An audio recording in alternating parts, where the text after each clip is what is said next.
Shakespeare's Histories, The King's Shadow, Episode 8.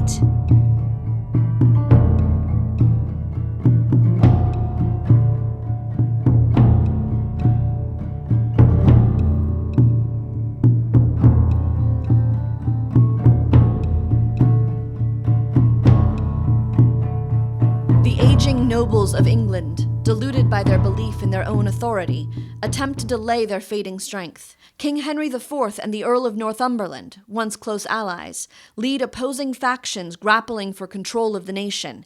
Each man's health is failing, and they worry about the country and the families they will leave behind.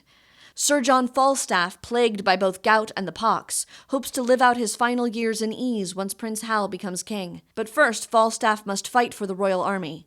He travels through the countryside with Bardolph and Peto, conscripting soldiers along the way. The three visit the estate of Falstaff's former schoolmate, Justice Robert Shallow. Come on, give me your hand, cousin. Oh, an early stirrer by the rood. Oh, and how doth my good cousin Silence? Good morrow, good cousin Shallow. Oh, and how doth my cousin William? Oh, I dare say he has become a good scholar. He is at Oxford still, is he not? Indeed, sir, to my cost. Oh, he must then do the Inns of Court shortly, yes. I was once a clemency, and where I think they will talk of mad Shallow yet. Oh, you were called Lusty Shallow then, cousin. Oh, by the mass, I was called anything, and I would have done anything, indeed, too, and roundly, too. Oh, yes, why, now, there was I, and little John Doit of Staffordshire, and George Barnes, and Francis Pickbone, and Will Squell, a cuttled man, yes. Oh, you had not four such swingebucklers in all the Inns of Court again. Then was Jack Falstaff, now Sir John, a boy and page to Thomas Mowbray, Duke of Norfolk. This Sir John, cousin, that comes hither anon about soldiers? The same Sir John, the very same. I saw him break Scoggins' head at the court gate when he was a crack not thus high. And the very same day did I fight it with one Samson Stockfish, a fruiterer behind Gray's Inn. Yes, oh, yes, oh, the mad days that I have spent. And to see how many of mine old acquaintance are dead. We shall all follow, cousin. Oh, certain, 'tis certain, very sure, very sure. Death, as the psalmist saith, is certain. To all. All shall die. Sir John Falstaff! Oh, look, here comes good Sir John. Oh, give me your good hand. Give me your worship's good hand. I am glad to see you well, good master Robert Shallow. Mistress Shulcard, as I think. Oh, no, Sir John. It is my cousin Silence in commission with me. Good Mistress Silence. It well befits you should be of the peace. Oh, yeah. Your good worship is welcome. Fie, this is hot weather. Have you provided me here half a dozen of sufficient recruits? Oh, Mary, have we, sir? Yes, now, where's the roll? Where's the roll? Here we are. Let me see. Yea, marry, sir. Let them appear as I call. Let them do so. Rafe Mouldy. Here, if it please you. Oh, what think you, Sir John? A good-limbed fellow, young, strong, and of good friends. Is thy name Mouldy? Yea, if it please you. 'Tis the more time thou wert used. Oh, most excellent. Things that are mouldy lack use. Oh, very singular good and faith. Well said, Sir John, very well said. Prick him! I was pricked well enough before, if you could have let me alone. My old dame will be undone now, for one, to do her husbandry and her drudgery. There are other men fitter to go out than I. Go to peace, Mouldy, you shall go. Now, for the other, Sir John, let me see. Sarah Shadow? Aye, Mary, let me have her to sit under. She's like to be a cold soldier. Oh, now, where's Shadow? Here, sir. Do you like her, Sir John? Shadow will serve for summer. Prick her, for we have a number of shadows to fill up the muster book. Thomas Ward? Where's he? Here, sir. Shall I prick him down, Sir John? It were superfluous, for his apparel is built upon his back, and the whole frame stands upon pins. Prick him no more. Oh, you can do it, sir. You can do it. Oh, I commend you well. Now, Francis Feeble. Here, sir. Oh, What trade art thou, Feeble? A woman's tailor, sir! Shall I prick him, sir? Wilt thou make as many holes in an enemy's battle as thou hast done in a woman's petticoat? I will do my good will, sir! You can have no more, sir! Well said, good woman's tailor. Well said, courageous Feeble. Thou wilt be as valiant as the wrathful dove, or most magnanimous mouse. Prick the woman's tailor well, Master Shallow. Deep, Master Shallow. I would warp might have gone, sir! I would thou wert a man's tailor, that thou mightst mend him and make him fit to go. Who is the next? Peter Bullcalf of the Green. Here, sir. For God, a likely fellow.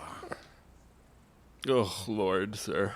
I am a diseased man. What disease hast thou? A horse and code, sir.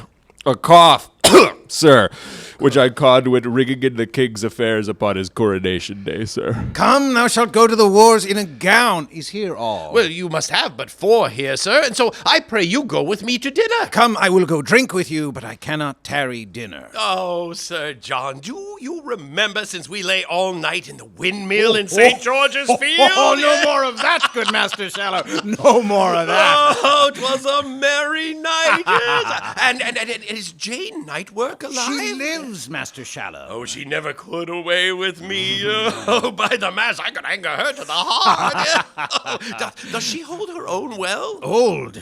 Old, Master Shallow. Oh, nay. Oh, she must be old. Oh, she cannot choose but be old.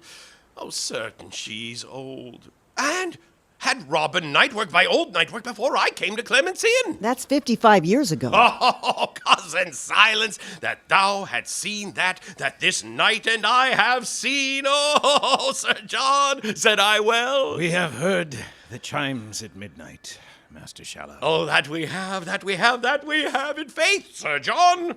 We have. Come, let's to dinner, Oh, Jesus, the days that we have seen. Come. Psst. Good Master Corporate Bardolph. Stand, my friend, and here's 4 shillings. In very truth, sir, I had as lieb be hanged, sir, as go. And yet, for mine own part, sir, I do not care, but rather because I am unwilling, and for mine own part have a desire to stay with my friends. Go to, stand aside. And, good Master Corporal Captain, for my old dame's sake, stand, my friend. She has nobody to do anything about her when I'm gone, and she's old and cannot help herself. You shall have 40, sir. Go to, stand aside. By my troth, I care not, sir! A man can die but once, sir! We owe God a death, sir! If it be my destiny, so. If it be not, so.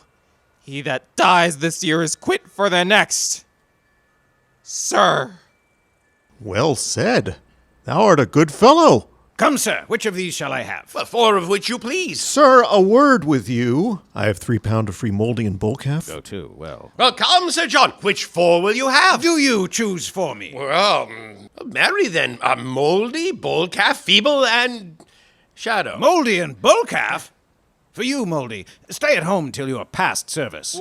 And for your part, Bullcalf, grow till you come unto it. I will none of you. Oh, Sir John, do not yourself wrong. No, they are your likeliest ones, and I would have you served with the best. Will you tell me, Master Shallow, how to choose a soldier?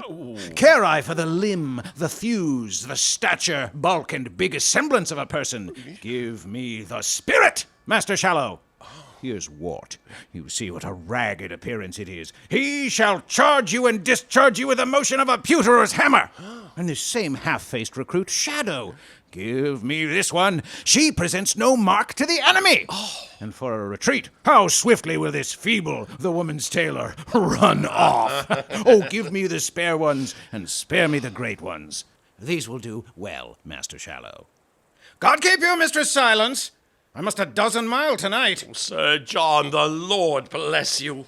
God prosper your affairs. God send us peace. At your return, visit our house. Let our old acquaintance be renewed. Fare you well, gentles. On, Bardolph! Lead them away! I do see the bottom of Justice Shallow. Lord, Lord, how subject we old men are to this vice of lying. This same Justice hath done nothing but prate to me of the wildness of his youth, and the feats he hath done about Turnbull Street, and every third word a lie. And now is this vice's dagger become a squire, and talks as familiarly of John a Gaunt as if he had been sworn brother to him. And I'll be sworn he never saw him but once in the tilt yard. And now has he land and beefs. Well, I'll be acquainted with him if I return, and it shall go hard, but I'll make him a philosopher's 2 stones to me. Let time shape, and there an end. Falstaff and his enlisted soldiers continue north to join up with the king's army.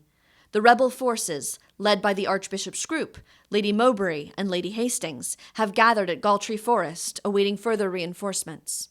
I must acquaint you that I have received new dated letters from Northumberland, their cold intent, tenor, and substance thus. Here doth he wish his person with such powers as might hold sortance with his quality, the which he could not levy, whereupon he is retired to ripe his growing fortunes to Scotland, and concludes in hearty prayers that our attempts may overlive the hazard and fearful meeting of their opposite. Thus do the hopes we have in him touch ground and dash themselves to pieces. What well-appointed leader fronts us here? I think it is my Lady Westmorland. Health and fair greeting from our general, the Prince Lord John and Duke of Lancaster. Say on, my Lady Westmorland, in peace, what doth concern your coming? Then, my lord, unto your grace do I in chief address the substance of my speech. You, Lord Archbishop, whose beard the silver hand of peace hath touched, whose learning and good letters peace hath tutored, whose white investments figure innocence, wherefore do you so ill translate yourself out of the speech of peace that bears such grace into the harsh and boisterous tongue of war? Wherefore do I this? So the question stands. Briefly to this end, we are all diseased, and with our surfeiting and wanton hours have brought ourselves into a burning fever, and we must bleed for it, of which disease our late King Richard, being infected, died. We have the summary of all our griefs, which long ere this we offered to the king, and might by no suit gain our audience. Whenever yet was your appeal denied? There is no need of any such redress, or if there were, it not belongs to you. Why not to him in part, and to us all that feel the bruises of the days before, and suffer the condition of these times to lay a heavy and unequal hand upon our honors? O my Lady Mowbray, construe the times to their necessities, and you shall say, indeed, it is the time and not the king that doth you injuries. Yet for your part it not appears to me, either from the king or in the present time, that you should have an inch of any ground to build a grief on. Were you not restored to all the Duke of Norfolk's seigneuries, your noble and right well-remembered fathers? That need to be revived and breathed to me. The king that loved him, as the state stood then, was perforce compelled to banish him. And then that Henry Bolingbroke and he being mounted and both roused in their seats, their neighing coursers daring of the spur, then, when there was nothing could have stayed my father from the breast of Bolingbroke, oh, when the king did throw his warder down, his own life hung upon the staff he threw, then threw he down himself, and all their lives that by indictment and by dint of sword have since miscarried under Bolingbroke. You speak, Lady Mowbray, now you know not what. For if your father had been victor there, he ne'er had borne it out of Coventry. For all the country in a general voice cried hate upon him, and all their prayers and love were set on Hereford, whom they doted on and blessed and graced indeed more than the king. But this is mere digression from my purpose. Here come I from our princely general to know your griefs, to tell you from his grace that he will give you audience, and wherein it shall appear that your demands are just, you shall enjoy them. Everything set off that might so much as think you enemies. Hath the Prince John a full commission, in very ample virtue of his father, to hear and absolutely to determine of what conditions we shall stand upon? That is intended in the general's name. I muse you make so slight a question. Then take, my Lady Westmorland, this schedule, for this contains our general grievances. This will I show the general. Please you, lords, in sight of both our battles we may meet, and either end in peace, which God so frame, or to the place of difference call the swords which must decide it. My lady, we will do so. There's a thing within my bosom tells me that no conditions of our peace can stand. Oh, fear you not that. If we can make our peace upon such large terms, and so absolute as our conditions shall consist upon, our peace shall stand as firm as rocky mountains. Yea, but our valuation shall be such that every slight and false derived cause, yea, every idle, nice, and wanton reason shall to the king taste of this action. No, my lady. Note this. The king is weary of dainty and such picking grievances, for he hath found to end one doubt by death revives two greater in the heirs of life, that plucking to unfix an enemy, he doth unfasten so and shake a friend. And therefore be assured, my good Lord Marshal, if we do now make our atonement well, our peace will, like a broken limb united, grow stronger for the breaking. Be it so. The prince is here at hand. You are well encountered here, my cousin Mowbray. Good day to you, gentle Lord Archbishop, and to you, Lady Hastings, and to all. My Lord of York, it better showed with you when that your flock, assembled by the bell, encircled you to hear with reverence your exposition on the holy text, than now to see you here, an iron man, cheering a rout of rebels with your drum.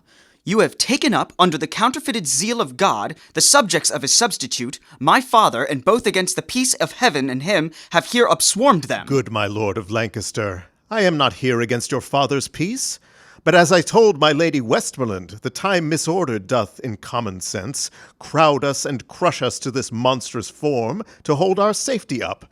I sent your grace the parcels and particulars of our grief, the which hath been with scorn shoved from the court, whereon this hydrous son of war is born, whose dangerous eyes may well be charmed to sleep with grant of our most just and right desires. If not, we are ready to try our fortunes to the last. And though we here fall down, we have supplies to second our attempt. If they miscarry, theirs shall second them, and so successive mischief shall be born, and heir from heir shall hold this quarrel up, whiles England shall have generation. You are too shallow, Hastings. Much too shallow to sound the bottom of the after-times. Pleaseth your grace to answer them directly how far forth you do like their articles. I like them all, and do allow them well, and swear here by the honor of my blood my father's purposes have been mistook. My lord, these griefs shall be with speed redressed, upon my soul they shall. If this may please you, discharge your powers unto their several counties, as we will ours, and here, between the armies, let's drink together, friendly, and embrace. I take your princely word for these redresses. I give it you, and will maintain my word, and thereupon I drink unto your grace. Go, Hastings, and deliver to the army this news of peace. Let them have pay and part. I know it will well please them. To you, my noble Lady Westmorland. I pledge your grace. And if you knew what pains I have bestowed to breed this present peace, you would drink freely. But my love to you shall show itself more openly hereafter. I do not doubt you. I am glad of it. Health to my lady, gentle cousin Mowbray. You wish me health in very happy season, for I am on the sudden something ill. Against ill chances men are ever merry, but heaviness foreruns the good event. Therefore be merry, coz, since sudden sorrow serves to say thus, some good thing comes tomorrow. Believe me, I am passing light in spirit. So much the worse if your own rule be true. The word of peace is rendered! Hark how they shout!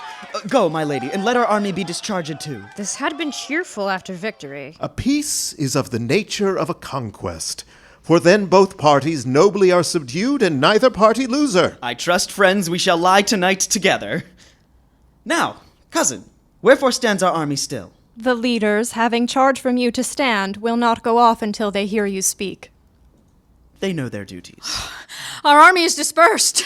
Like youthful steers unyoked, they take their courses, east, west, north, south, or like a school broke up, each hurries towards their home and sporting place. Good tidings, Lady Hastings, for the which I do arrest thee, traitor of high treason. What? And you, Lord Archbishop, and you, Lord Marshal, of capital treason I attach you both. Is this proceeding just and honorable? Is your assembly so? Will you thus break your faith? I pawn thee none! I promised you redress of these same grievances whereof you did complain, which by mine honor I will perform with a most Christian care. but for you rebels. Look to taste the doom meet for rebellion in such acts as yours. Most shallowly did you these arms commence, fondly brought here and foolishly sent hence. Strike up our drums! Pursue the scattered stray! God and not we have safely fought today!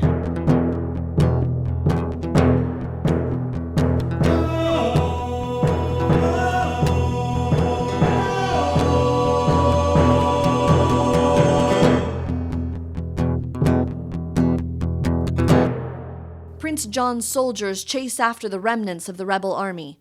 Falstaff, attempting to avoid any combat, comes across a fleeing soldier.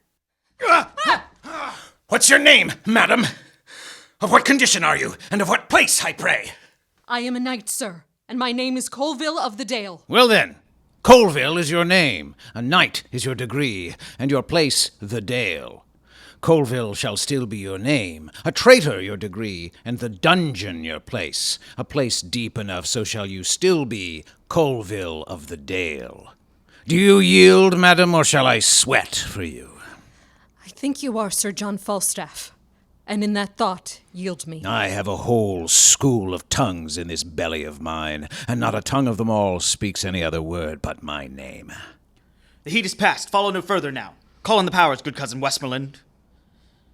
Now, Falstaff, where have you been all this while? When everything is ended, then you come. I never knew yet, but rebuke and check was the reward of valor. I have speeded hither with the very extremest inch of possibility, and here, travel-tainted as I am, have in my pure and immaculate valor taken Lady Jane Colville of the Dale, a most furious knight and valorous enemy. But what of that? She saw me and yielded, that I may justly say, with the hook-nosed fellow of Rome, I came, saw, and overcame. It was more of her courtesy than your deserving. I know not, here she is, and here I yield her. And I beseech your grace, let it be booked with the rest of this day's deeds, and let dessert mount. Is thy name Colville? It is, my lord. Famous rebel art thou, Colville. And a famous true subject took her. I am, my lord, but as my betters are that led me hither.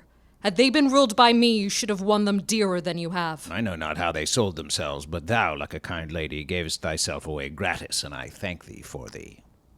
Now, have you left pursuit? Retreat is made and execution stayed. I hear the king my father is sore sick. Our news shall go before us to his majesty, which cousin you shall bear to comfort him, and we with sober speed will follow you. Send Colville with her confederates to York to present execution. My lord, I beseech you give me leave to go through Gloucestershire, and when you come to court, stand my good lord, pray, in your good report. Fare you well, Falstaff. I in my condition shall better speak of you than you deserve. I would you had but the wit. Good faith, this same young sober-blooded boy doth not love me, nor a man cannot make him laugh. But that's no marvel. He drinks no wine. There's never any of these demure boys come to any proof. They're generally fools and cowards, which some of us should be too, but for inflammation. Hereof comes it that Prince Harry is valiant, for the cold blood he did naturally inherit of his father, he hath, like lean, sterile, and bare land, manured, husbanded, and tilled with excellent endeavor of drinking good and good store of fertile sherry, that he is become very hot and valiant.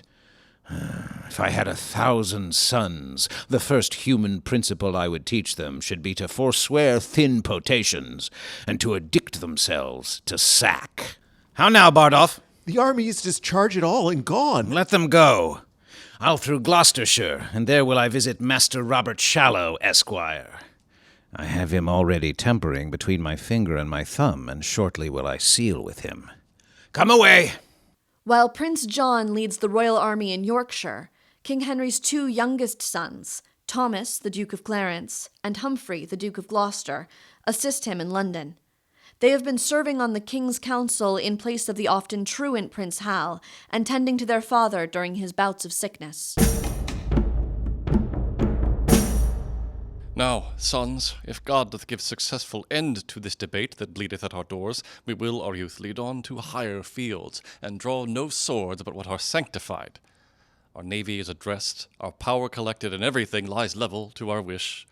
Only, we want a little personal strength. and pause us till these rebels now afoot come underneath the yoke of government. Both which we doubt not but your majesty shall soon enjoy. Humphrey, my son of Gloucester, where is the prince, your brother? I think he's gone to hunt, my lord, at Windsor. And how accompanied? I do not know, my lord. How chance thou art not with the prince thy brother? Why art thou not at Windsor with him, Thomas? He is not there today. He dines in London. And how accompanied? Canst thou tell that? With Poins and other his continual followers. Most subject is the fattest soil to weeds, and he, the noble image of my youth, is overspread with them. Therefore my grief stretches itself beyond the hour of death. Who's here? Westmorland. Health to my sovereign, and new happiness added to that I am to deliver. Prince John your son doth kiss your grace's hand. Mowbray, the archbishop, Hastings, and all are brought to the correction of your law. There is not now a rebel sword unsheathed, but peace puts forth her olive everywhere. O Westmorland, thou art a summer bird, which ever in the haunch of winter sings the lifting up of day. Look, here's more news. From enemies' heavens keep your majesty, and when they stand against you may they fall, as those that I am come to tell you of. The Earl Northumberland and the Lord Bardolph, with a great power of English and of Scots, are by the Sheriff of Yorkshire overthrown. And wherefore should these good news make me sick? I should rejoice now at this happy news. And now my sight fails and my brain is giddy. Oh, me! Come near me now, I am a chill. Oh, my royal Comfort father. your majesty. Be patient, princes. You do know these fits are with his highness very ordinary. Stand from him, give him air, he'll straight be well. This apoplexy will certain be his end. I pray you take me up and bear me hence into some other chamber. Softly, pray. Let there be no noise made, my gentle friends, unless some dull and favorable hand will whisper music to my weary spirit. Call for the music in the other room. Set me the crown upon my pillow here. His eye is hollow, and he changes much. Less noise, less noise. Who saw the Duke of Clarence? I am here, brother, full of heaviness. How now? Rain within doors and none abroad. How doth the king? Exceeding ill. Heard he the good news yet? Tell it him. He altered much upon the hearing it. If he be sick with joy, he'll recover without physic. Not so much noise, my lords. Sweet prince, speak low. The king your father is disposed to sleep. Let us withdraw into the other room. Will't please your grace to go along with us? No, I will sit and watch here by the king. Why doth the crown lie there upon his pillow, being so troublesome a bedfellow? Oh, polished perturbation, golden care, that keeps the ports of slumber open wide to many a watchful night. Sleep with it now. By his gates of breath there lies a downy feather which stirs not. Did he suspire, that light and weightless down perforce must move. My gracious lord, my father, this sleep is sound indeed. This is a sleep that from this golden wriggle hath divorced so many English kings. Thy due from me is tears and heavy sorrows of the blood, which nature, love, and filial tenderness shall, O dear father, pay thee plenteously. My due from thee is this imperial crown, which, as immediate from thy place and blood, derives itself to me. Lo, here it sits, which God shall guard, and put the world's whole strength into one giant arm. It shall not force this lineal honor from me, this from thee. Will I to mine leave, as 'tis left to me. Gloucester? Clarence? Doth the king call? Affairs, your grace. Why did you leave me here alone, my lords? We left the prince, my brother here, my liege, who undertook to sit and watch by you. The Prince of Wales? Where is he? Let me see him. This door is open. He has gone this way. Where's the crown? Who took it from my pillow? When we withdrew, my liege, we left it here. The prince hath taken it hence. Go, seek him out. Is he so hasty that he doth suppose my sleep, my death? Find him, my lady Westmorland, chide him hither. This part of his conjoins with my disease and helps to end me. See, sons, what things you are. How quickly nature falls into revolt when gold becomes her object. My lord, I found the prince in the next room, washing with kindly tears his gentle cheeks. He is coming hither. But wherefore did he take away the crown? Lo, where he comes. Come hither to me, Harry. Depart the chamber, leave us here alone. I never thought to hear you speak again. Thy wish was father, Harry, to that thought. I stay too long by thee, I weary thee. Dost thou so hunger for my empty chair that thou wilt needs invest thee with mine honours before thy hour be ripe? O foolish youth, thou seek'st the greatness that will overwhelm thee.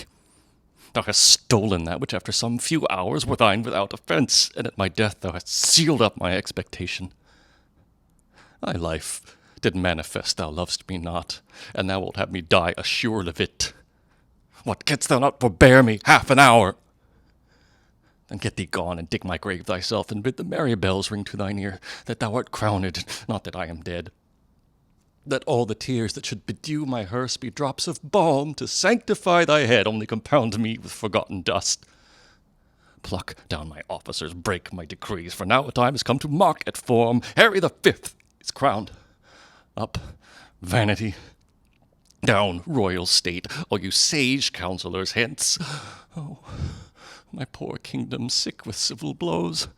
When that my care could not withhold thy riots, what wilt thou do when riot is thy care? Oh, pardon me, my liege, but for my tears, the moist impediment unto my speech, I had forestalled this dear and deep rebuke ere you with grief had spoke, and I had heard the course of it so far. There is your crown, and he that wears the crown immortally long guard it yours.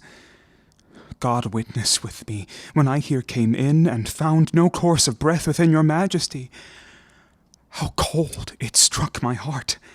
If I do feign, oh, let me in my present wildness die, and never live to show the incredulous world the noble change that I have purposed. Coming to look on you, thinking you dead, and dead almost, my liege, to think you were. I spake unto the crown as having sense, and thus upbraided it. The care on thee depending hath fed upon the body of my father. Therefore thou best of gold art worst of gold. For thou, most fine, most honoured, most renowned, hast ate thy bearer up. Thus, my most royal liege, accusing it, I put it on my head to try with it, as with an enemy that had before my face murdered my father.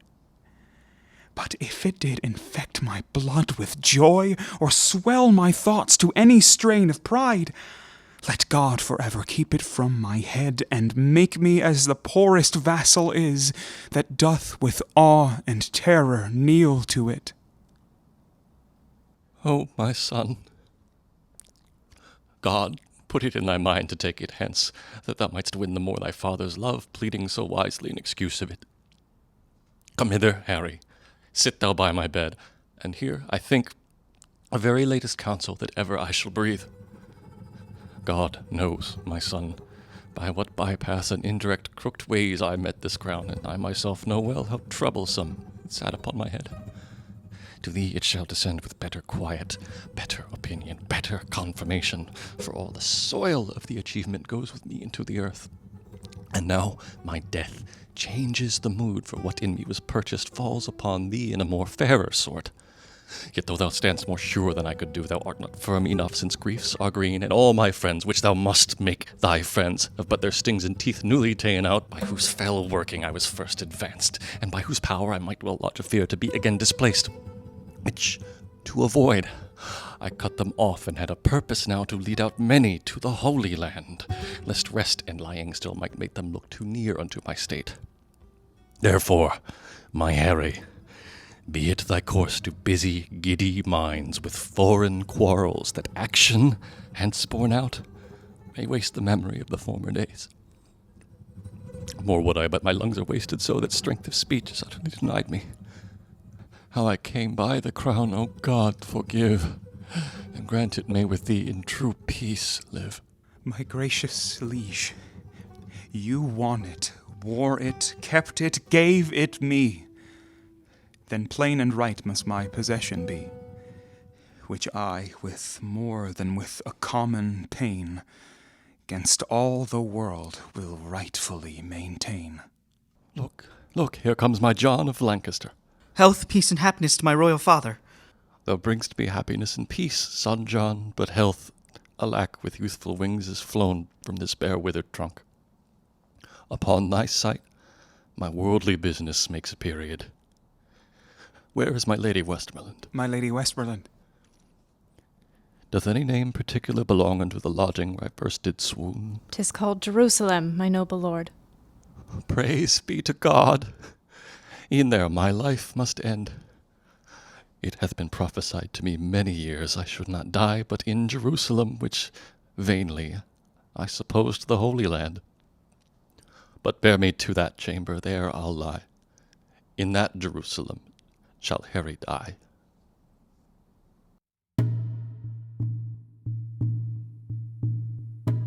You've been listening to Shakespeare's Histories, Season 1, The King's Shadow, presented by Brave Spirits Theatre, directed by Charlene V. Smith. This recording is produced and edited by Patrick Flynn.